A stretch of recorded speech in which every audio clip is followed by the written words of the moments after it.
चोली के चीज रे तोरा सरे हम लौकता।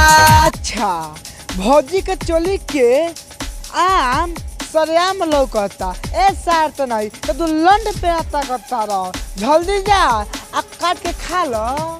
का हाल बा भाई? तो भाई लोग वीडियो बना के एक ही मकसद बा, आप सभी के दिल से हंसाने के लिए, ना किसी के दिल को ठेस पहुंचाने के लिए। तो बिना कोनो लाना लहसुन कनु आज के बकचोदी स्टार्ट कर जाओ। अच्छा ठीक है बेबी, मैं ना पंखा बंद कर देता हूँ। अरे तो पलेवल हनिया से दुनु हम लौकता। आ गधा के लंड ना लौकता, तारा बहिनी के गाड़ी में छुछुनर के बच्चा पे लो, मतलब ना सुनता नहीं भाई लोग। भौजी के मतलब भैया कैसे कहता रन कि तो प्लेयर होने से दोनों आम लौकता। ऐसा तो नहीं तारा तो खुश रहे के टाइम कि भौजी के दोनों आमवा तारा लौकता कि तू पहले देख लेबा केता केता बा। समझ रहे हो? चप तनी तो पलेवल हनिया से दुनु हम लौकता। चला हम मान लेंगे भौजी के दोनों आम लौकता, तो बोलो तारा का करे के विचार बा?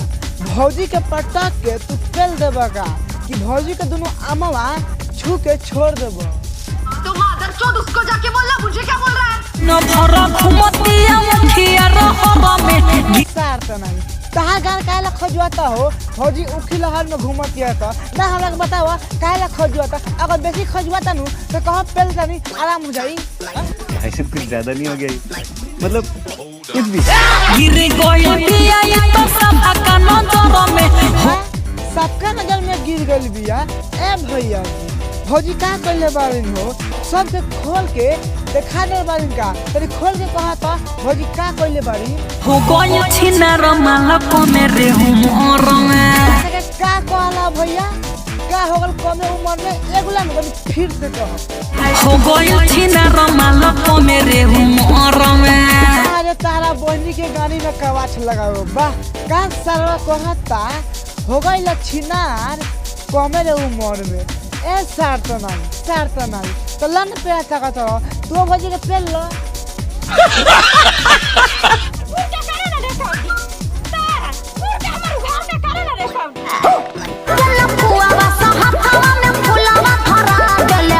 लंड पे रहता कतार खोल के दे देना, जब तक हाथ में फूल थमाइए दे बासन तो तेरे खोल के दे दा, तुमको मौजो आई।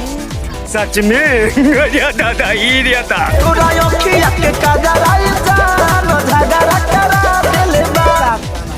तहरा के कहलक कि तू जा झगड़ा कर, मतलब ना सुनता नहीं भाई। भैया कैसे कहता रे कि तारा अखिया के कटेरा झगड़ा कर लेबा। ए सार तना चुपटा रह, मुंह पेल दे तो मान देबो। ए भौजी जब तू हेता तो फुलाना देखाबो नु रसगुल्ला का, तू जति कहबो नु तति खिया के आ पेल दे। सच में गया दादा ही रिया था। दुनु जो बन रखे खातिर तोहे बेहे मिली रे। अरे तहरा बहनी के गाड़ी में छनाटा के लंड पेलो वाह।